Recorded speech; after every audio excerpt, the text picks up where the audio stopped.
পবিত্র রমজান মাস উপলক্ষে আমাদের জাতীয় ভোক্তা অধিকার সংরক্ষণ দপ্তর, সেই সাথে আমাদের বাংলাদেশ সেনাবাহিনী, বাংলাদেশ পুলিশ বাহিনী এবং আমাদের টাস্কফোর্স কমিটি, আমরা এই রোজার মাস উপলক্ষে নিত্যপণ্যের বাজার মনিটরিংয়ে এসেছি।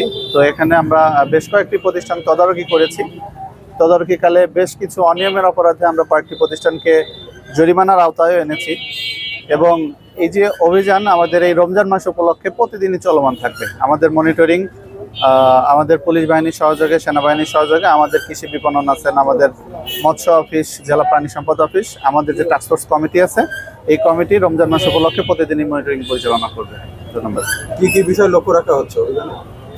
বিশেষ করে আমাদের এই রমজানের যে পণ্যগুলা বেশি ব্যবহৃত হয়, তেল, ছোলা, চিনি বা খেজুর, এই ধরনের ভোগ্যপণ্য যেগুলো আমাদের রমজান মাস আসলে দাম বাড়ার প্রবণতাটা বেশি থাকে, সেই পণ্যগুলোর উপরে আমরা স্পেসিফিক জোর দিয়ে এই অভিযানগুলো আমরা পরিচালনা করছি, যাতে এই রমজানে পণ্যগুলোর মূল্য একটু স্থিতিশীল বা সহনীয় পর্যায়ে রাখা যায়। আজকে দুইটা প্রতিষ্ঠানকে আমরা 35,000 টাকা জরিমানা করেছি।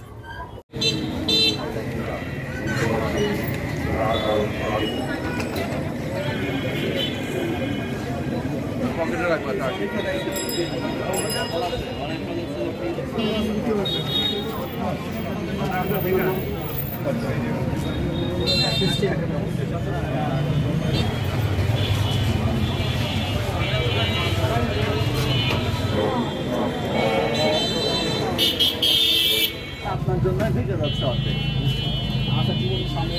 আচ্ছা, ভিতরে কি অবস্থা?